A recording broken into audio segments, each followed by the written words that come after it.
Une centaine de civils tués dans le nord du Burkina Faso. Bilan encore provisoire après une attaque la nuit dernière. Un deuil national de 72 heures a été décrété dans le pays. Nous irons à Ouagadougou dès le début de ce journal. Et puis, un décryptage également dans cette édition avec Wassim Nasr. Nous parlerons de ce bombardement turc dans le nord de l'Irak. Il visait un camp de réfugiés. 3 civils ont été tués. On parlera de la situation dans cette zone du pays avec notre invité Adel Bakawan.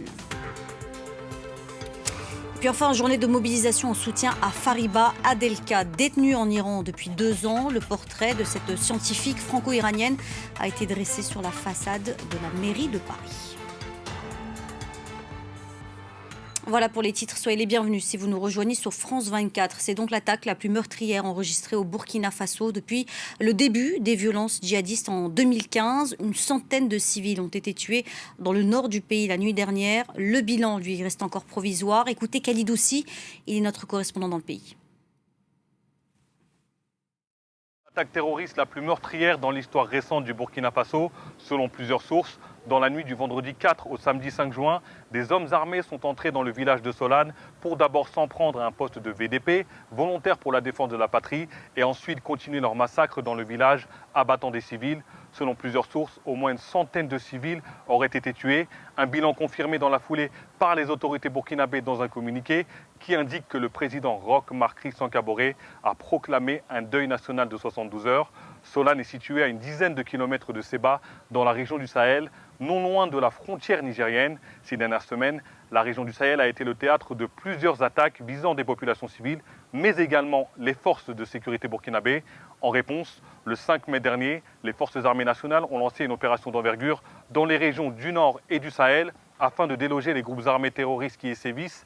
Rappelons également que le 17 mai dernier, le ministre de la Défense, Chérif Sy, avait fait une visite justement à Séba pour encourager les troupes burkinabées sur place. Il était accompagné par une délégation de journalistes. L'armée leur avait alors déclaré que la paix était de retour à Séba. Mais cette dernière attaque nous prouve encore que la prospérité dans cette zone du Sahel est très fragile. Et comme depuis le début de ces attaques armées, ce sont les populations civiles qui en paient le plus lourd tribut au Burkina Faso et au Sahel d'une manière plus générale. Cette terrible attaque entraînera très probablement un nouveau déplacement des populations vers les zones plus prospères dans un pays qui compte déjà plus d'1 million de déplacés internes. Voilà pour le point sur la situation du côté du Burkina Faso. On va continuer à parler de cette attaque avec notre spécialiste des questions terroristes, Wassim Nasr. Bonjour à vous. Wassim, pour l'heure, il n'y a pas eu encore de revendication. Qui peut bien être derrière cette attaque ? C'est vrai qu'il n'y a pas eu de revendication pour le moment. Historiquement parlant, on va dire que c'est une zone d'action de l'État islamique, sauf qu'après les derniers affrontements avec Al-Qaïda, avec le JNIM, l'État islamique a été délogé de cette zone. Mais on sait que dans les dernières semaines, ils ont entamé une sorte de retour vers cette zone depuis le Niger et qu'en cours de route, le numéro 2 de l'État islamique, Abdelhakim, a été mort, mais de raison naturelle. Et il se trouve que son groupe a réussi à rejoindre cette zone. Il faut rappeler qu'à Déhou, un responsable local de l'État islamique du nom d'Abou Brahim, un peu le burkinabé, avait exhibé 3 jeunes auxquels ils avaient coupé les mains parce que c'était des voleurs. Et on sait que l'État islamique, quoi qu'il arrive, il cible les populations civiles qui abritent des factions d'autodéfense. C'était le cas au Niger, par exemple. Ils ont revendiqué tous les massacres qu'il y a eu au Niger en début d'année en disant que ces populations abritent des miliciens qui travaillent pour le gouvernement. Et là, peut-être qu'on est dans le même cas de figure, sans exclure le JNIM, évidemment, Al-Qaïda. Et je vous rappelle aussi que pas loin de cette zone, il y a 2 journalistes espagnols, accompagnateurs irlandais, et un garde burkinabé qui ont été tués après une altercation avec Al-Qaïda. Voilà pour les possibles responsables de cette attaque. Racontez-nous, Wassim, quelle est la situation sécuritaire en ce moment au Burkina Faso ? Comme l'a très bien décrit notre correspondant Khalid Oussi, la situation est très délétère.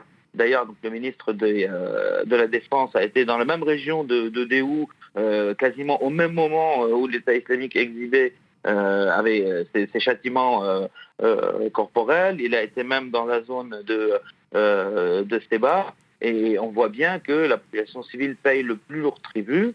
le tribut de la guerre inter-djihadiste, parce que les civils finalement sont obligés de choisir un groupe ou un autre, ou de former des milices, et quand ils forment des milices qui sont supposées les défendre, vu que ces milices sont sous-équipées, ne sont pas soutenues réellement par les armées, finalement, ils payent le prix des formations de ces milices. Par exemple, on sait que l'armée n'a pas osé avancer très vite parce qu'ils avaient peur des engins explosifs sur la route. Donc les milices sont formées, mais sont d'une certaine manière livrées à elles-mêmes, ce qui aggrave encore la situation au lieu de la régler.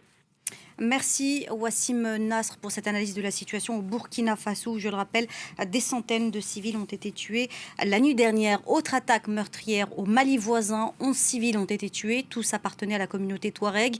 L'attaque a eu lieu à Ménaka, c'est dans le nord-est du Mali, non loin de la frontière avec le Niger. Ménaka et sa région font justement partie de ces vastes zones qui échappent largement au contrôle du pouvoir central, un pouvoir affaibli depuis 2 semaines maintenant suite à un nouveau coup d'État. Nan Saïdani.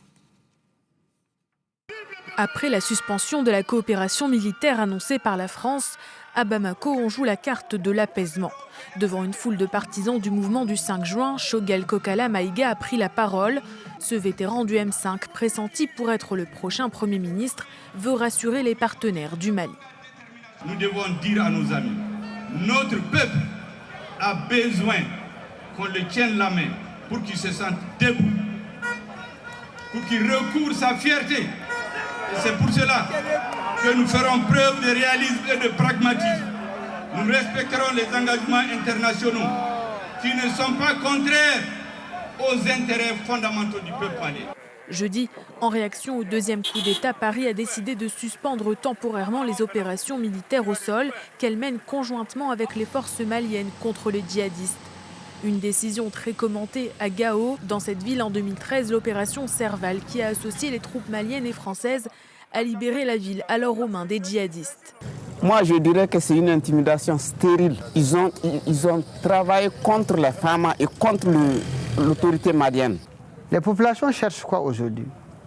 À aller au Niger sans crainte, à aller à Bamako sans peur. Mais tel n'est pas le cas. Les assassinats, c'est tous les jours.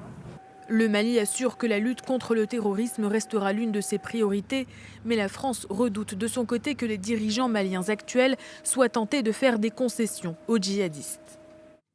Je vous en parlais en titre. 3 civils ont été tués il y a quelques heures à peine dans le nord de l'Irak, dans un bombardement turc. C'est un camp de réfugiés qui a été visé.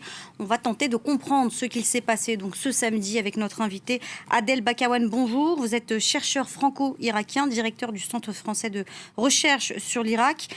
D'abord, est-ce que vous pouvez nous expliquer pourquoi cette zone a été la cible ce matin de la Turquie?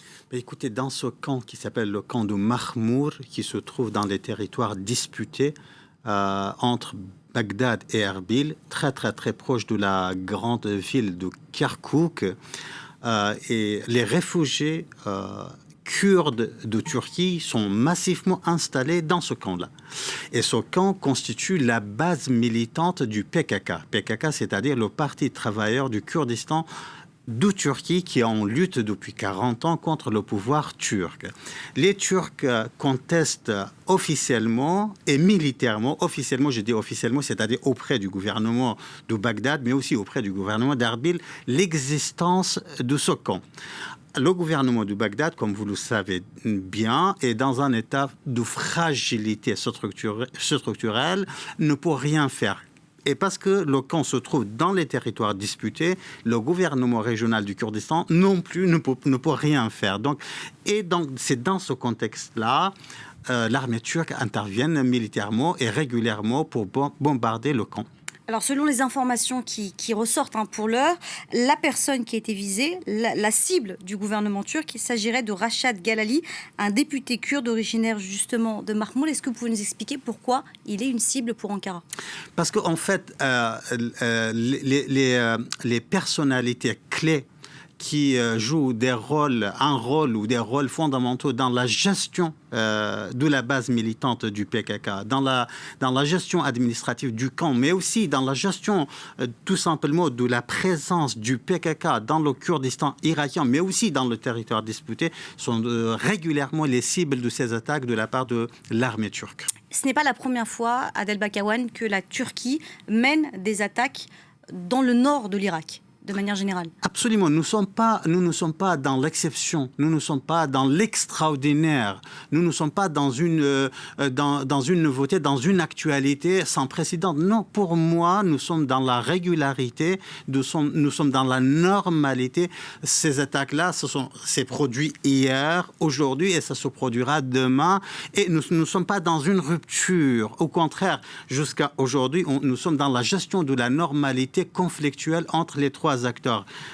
PKK, l'Iran, mobilisation populaire d'un côté, le gouvernement d'Ankara, le gouvernement d'Erbil et le gouvernement de Bagdad de l'autre. C'est-à-dire, vous avez deux camps face à face. Ankara accuse de son côté l'Irak d'inaction. Vous nous expliquez justement que ce gouvernement irakien n'a pas vraiment la possibilité d'agir dans ce conflit. Le président irakien, lui, Barham Salih, a déjà dénoncé par le passé la violation de son territoire par la Turquie. Que peut bien faire Bagdad lorsqu'il se passe des attaques comme celle-ci sur son territoire? C'est ce qu'on dit officiellement. C'est ce qu'on dit sur le devant de la scène. Sur le devant de la scène, il y a la condamnation à la fois de la part de Bagdad, d'Erbil et bien d'autres acteurs. Mais ce qui se passe dans les coulisses, c'est beaucoup plus important. En réalité, dans les coulisses, le gouvernement de Bagdad et le gouvernement d'Erbil sont des partenaires stratégiques du gouvernement d'Ankara dans cette guerre contre la présence du PKK sur le territoire irakien. Quelles peuvent être les conséquences d'un tel bombardement visant des Kurdes en Irak sur la population kurde de manière générale en Turquie, par exemple, qui dérange aussi du côté d'Ankara? Écoutez, à chaque fois il y a une attaque, on remobilise ce qu'on appelle la mémoire collective kurde blessée. À chaque attaque, bien évidemment, il y a des conséquences sociales, politiques sur le Kurdistan de Turquie, et non pas forcément sur les autres Kurdistans. Parce que, si vous pouvez nous réexpliquer très rapidement, l'état du Kurdistan turc aujourd'hui et puis les autres très rapidement. Écoutez, normalement, le territoire de l'action du PKK se trouve dans le Kurdistan de Turquie et non pas dans le Kurdistan d'Irak, de la Syrie ou de l'Iran. Et donc, par conséquent, ces attaques-là n'auront pas des conséquences directes sur les autres Kurdistans, mais sur le Kurdistan de la Turquie, la zone visée dans cette conflictualité. Merci Adel Bakawan d'être venu nous voir pour tenter un peu de comprendre ce qu'il s'est passé donc ce matin dans le nord de l'Irak où, je le rappelle, 3 civils ont été tués suite à un bombardement turc dans un camp de réfugiés. On va parler maintenant de la situation d'une femme. Elle est assignée à résidence sous la contrainte d'un bracelet électronique et un horizon limité à 300 mètres. C'est donc le quotidien de Fariba Adelka, cette chercheuse franco-iranienne qui est détenue depuis 2 ans à Téhéran. Son portrait a été dressé sur la façade de la mairie de Paris. Nabia Matloufi avec Wassim Dali. Son visage et son nom déployés en grand. Une séquence organisée par son comité de soutien et le maire du 3e arrondissement de Paris. 2 ans après son arrestation, ils veulent à leur façon marquer ce triste anniversaire. On laisse ce panneau-là et je veux qu'il soit un caillou dans la chaussure du régime de Téhéran. Faisons pression discrètement. Cette manifestation que nous avons aujourd'hui se passe à Paris, non pas devant l'ambassade d'Iran. Les pressions existent, elles sont modestes, elles sont discrètes, mais elles sont fortes. Et nous espérons qu'en Iran, la rationalité prévaudra, mais nous ne sommes pas très optimistes. Mobilisé lui aussi, Roland Marchal, le compagnon de Fariba Adelka. Il préfère aujourd'hui rester discret. Le 5 juin 2019, alors qu'il a rejoint Téhéran pour une visite privée, il est lui aussi interpellé. Mais Roland Marchal est français. Après des mois de négociations avec Paris, il fait l'objet d'un échange de prisonniers. Il est alors libéré en mars 2020.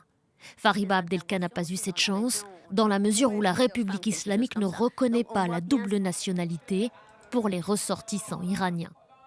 En janvier 2020, l'anthropologue n'est plus accusée d'espionnage, mais elle est tout de même condamnée à 5 ans de prison pour collusion en vue d'attenter à la sûreté nationale. Elle est alors assignée à résidence dans son appartement de Téhéran, sous la contrainte d'un bracelet électronique. Le 24 février 2021, le ministre français des Affaires étrangères, Jean-Yves Le Drian, demande à nouveau sa libération définitive. Mais cette dernière requête n'a toujours pas été entendue par les autorités iraniennes.